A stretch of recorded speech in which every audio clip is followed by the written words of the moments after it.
Manchester United secara resmi mengumumkan penunjukan Ruben Amorim sebagai pelatih kepala baru mereka dengan kontrak hingga Juni 2027. Setelah sepakat untuk memenuhi klausul 8,3 juta pound dalam kontraknya, United kini telah mencapai terobosan dengan kesepakatan telah dicapai pada kontrak awal 2,5 tahun di Old Trafford. Dengan tanggal mulainya yang ditetapkan pada Senin, 11 November dan jeda internasional menyusul, pertandingan pertama Amorim sebagai pelatih baru akan berlangsung pada 24 November, saat Setan Merah bertandang ke Ipswich Town yang sedang berjuang di Portman Road. Pertandingan pertamanya di Old Trafford akan berlangsung pada Kamis minggu itu, saat Bodo Glimt bertandang di Liga Eropa pada 28 November. Dengan pertandingan domestik pertamanya di kandang melawan Everton pada 1 Desember. Amorim akan bergabung di Old Trafford bersama Carlos Fernandes, Adelio Candido dan Emmanuel Ferro, asisten, Jorge Vital, pelatih kiper, dan Paulo Barreira, pelatih kebugaran, meskipun United belum mengonfirmasi berita tersebut secara resmi. Lebih jauh, ia dipahami akan menerima lebih dari 3 kali lipat gaji yang ia peroleh di Sporting, 2,15 juta pound per tahun, dengan menjaring 6,5 juta pound per musim bersama United. Sementara itu, Amorim diperkirakan akan segera menerapkan taktik dan formasinya sendiri di Old Trafford, beralih dari formasi 4-2-3, satu yang disukai Ten Hag ke sistem 3-4-3 yang lebih lancar.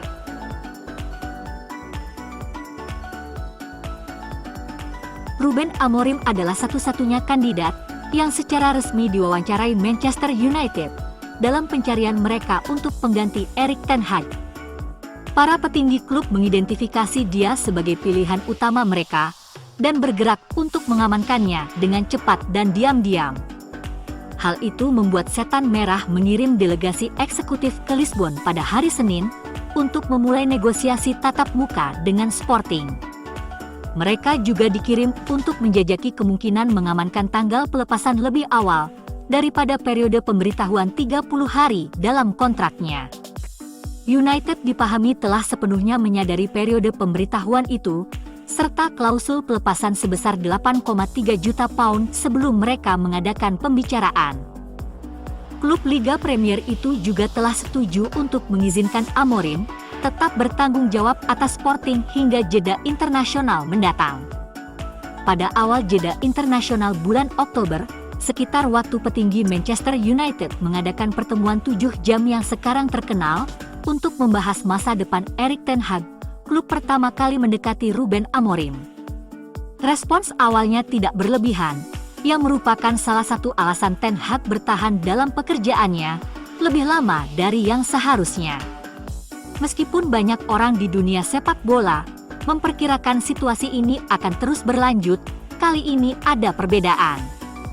United, menurut salah satu tokoh sepak bola senior, akan mulai bertindak seperti klub besar. Amorim terbuka untuk pindah tetapi enggan meninggalkan Sporting di tengah musim. United melihat ini sebagai kesempatan langka untuk mendapatkan hal besar berikutnya. Mereka kembali dengan kuat, dan Amorim terbuka untuk itu. Ia menyadari betapa ia menginginkan pekerjaan itu.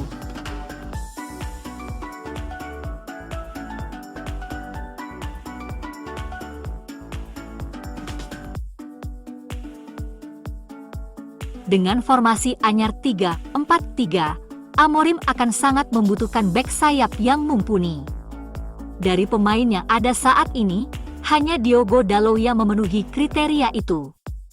Luke Shaw, Tyrell Malacia, dan Noussair Mazraoui diragukan bisa bermain dengan baik dalam peran itu.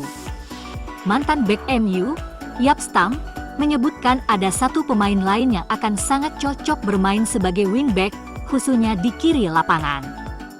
Dalot, menurutnya, adalah pemain ideal yang dapat bermain sebagai bek sayap kanan atau kiri, karena ia memiliki kecepatan dan stamina.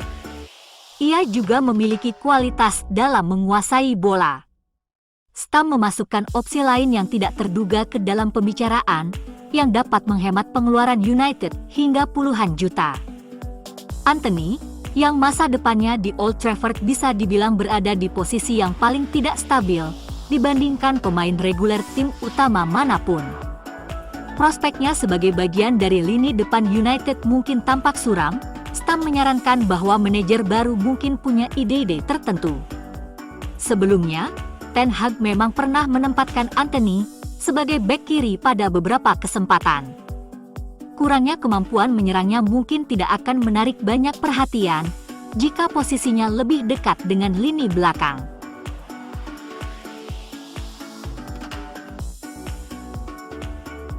Dengan situasi cedera Man United, Antony, pergelangan kaki, Tyrell Malacia, lutut, Harry Maguire, betis, Mason Mount, benturan, Luke Shaw, betis, Leny Yoro, kaki, dan Kobbie Mainoo, paha, Ruud van Nistelrooy memiliki sedikit pilihan merotasi skuadnya.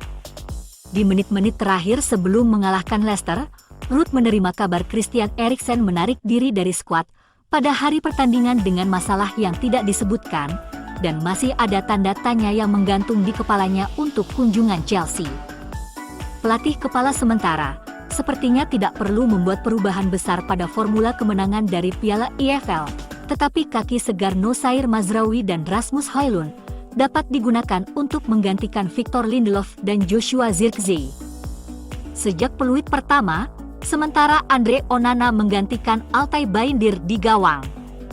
Dengan kuartet Mazraoui, De Ligt, Martinez, Dalot, Van Nistelrooy memiliki 4 bek terbaiknya saat ini di tengah badai cedera. Di tengah duet Casemiro dan Ugarte layak mendapat posisi starter. Di barisan penyerang, Garnacho, Rashford dan Bruno sulit digeser dari posisi awal. Ahmad dan Zirkzee harus rela kembali ke bench. Højlund akan sangat cocok bermain menghadapi Chelsea yang punya bek-bek berkecenderungan menyerang. Chelsea akan menghadapi tantangan berat di Old Trafford akhir pekan ini, karena mereka ingin meraih kemenangan beruntun di Liga Primer pada hari Minggu. Pertandingan Chelsea melawan Manchester United menjadi jauh lebih sulit setelah Erik ten Hag dipecat menyusul awal musim yang mengecewakan. Robert Sanchez menjadi penyebab ketidaknyamanan di Stamford Bridge minggu lalu, tetapi akan kembali ke tim inti pada hari Minggu setelah mendapat dukungan dari manajer Enzo Maresca. Kembalinya Reece James ke dalam skuad merupakan hal yang sangat positif dalam beberapa minggu terakhir, dan ia akan menjadi kapten tim di Old Trafford pada hari Minggu. Wesley Fofana akan kembali ke lini belakang. Penampilan bertahan melawan Newcastle pada hari Rabu tidak terlalu bagus bagi Chelsea. Itulah sebabnya Levi Colwill akan menjadi salah satu nama pertama dalam daftar pemain akhir pekan ini.